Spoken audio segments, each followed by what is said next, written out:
एनजीओंच्या हक्कासाठी महाराष्ट्र एनजीओ महासंघाची हाक, संघटित व्हा, सबळ व्हा. महाराष्ट्रातील विविध क्षेत्रात कार्यरत असलेल्या सामाजिक संस्थांसमोर उभ्या राहिलेल्या अडचणींवर मात करण्यासाठी महाराष्ट्र एनजीओ महासंघ स्थापन करण्यात येत असल्याची घोषणा करण्यात आली आहे.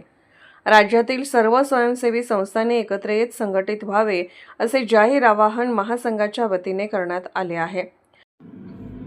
नमस्कार, मी विनोद निकाळजे. आपल्या महाराष्ट्रामधील अनेक NGO धारक ज्यांनी आपल्या स्वयंसेवी संस्था NGOच्या ॲक्टनुसार या ट्रस्ट ॲक्टनुसार सेक्शन 8नुसार किंवा चॅरिटेबल ॲक्टनुसार अशा रजिस्ट्रेशन केलेले आहेत.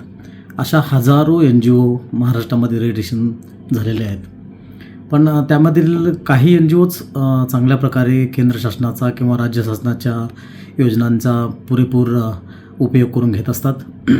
अशा अनेक हजारो NGO ज्यांना योग्य योजनांची माहिती नसल्यामुळे किंवा योग्य गायडन्स नसल्यामुळे अशा NGOंच्या पर्यंत CSR फंड असो किंवा शासनाच्या कोणत्या योजनांच्या काही स्कीम्स असो त्या पोचत नाहीत.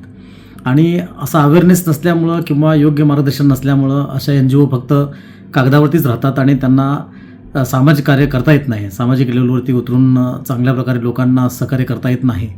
तर अशा सर्व NGOंच्या अनेक लोकांनी बरेच दिवस झालं पाठीमागं फोन करत होते. अनेक वेळा सांगत होते की अशा या सर्व NGOंचा एक संघटन तयार करायला पाहिजे महाराष्ट्रामध्ये आणि सर्वांना त्या केंद्र शासनाच्या योजनांचा असो किंवा CSR फंडाच्या संदर्भात असो ही त्यांनाच माहिती दिली पाहिजे.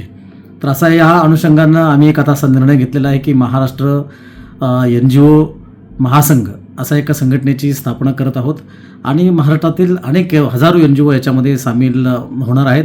अद्याप अनेक लोकांची नावं आलेली आहेत. अनेक लोकांनी त्यामध्ये समाविष्ट होण्यासाठी इच्छुकता दर्शवलेली आहे. येणाऱ्या काळामध्ये अशा NGO सेक्टरच्या माध्यमातून जेवढ्या NGO तयार होतील त्यांच्या माध्यमातून आम्ही सरकारला एकच मागणी करणार आहोत की एक NGOचं महामंडळ निर्माण व्हावं महाराष्ट्रामध्ये आणि त्या माध्यमातून या NGOंना, या ट्रस्टना, या संस्थांना, स्वयंसेवी संस्थांना आर्थिक सहाय्याच्या संदर्भामध्ये मदत करावी, त्यांना मार्गदर्शन करावं आणि चांगल्या योजना त्यांच्यापर्यंत पोहोचवण्यात याव्या. यासाठी नक्कीच आम्ही सर्वजण एकत्रित येऊन या गोष्टीवरती प्रकाश पाडणार आहोत.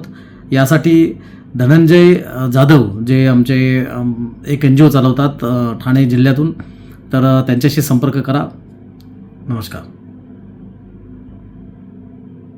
राज्यात हजारो संस्था शिक्षण, महिला व बालविकास, आरोग्य, पर्यावरण, कॅन्सर, सहाय्य, सामाजिक न्याय अशा विविध क्षेत्रात मोलाचे कार्य करत आहेत. मात्र संस्था नोंदणी करणे तुलनेने सोपे असले तरी ती टिकवणे, शासकीय नियमांचे पालन करणे, आर्थिक स्रोत उभे करणे आणि प्रभावीपणे कामकाज चालवणे दिवसेंदिवस कठीण होत आहे.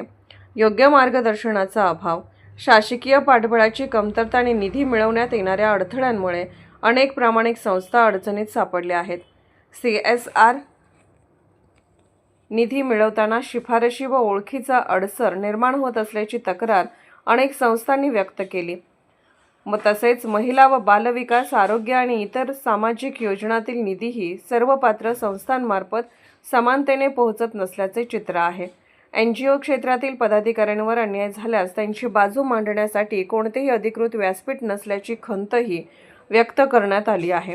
या पार्श्वभूमीवर महाराष्ट्र NGO महासंघ राज्यभरातील संस्थांचे प्रतिनिधित्व करणार असून शासनाकडे महाराष्ट्र NGO महामंडळ स्थापन करण्याची मागणी करणार आहेत. सर्व सामाजिक संस्थांनी सभासद होऊन एकत्र यावे असे आवाहन करण्यात आले आहे.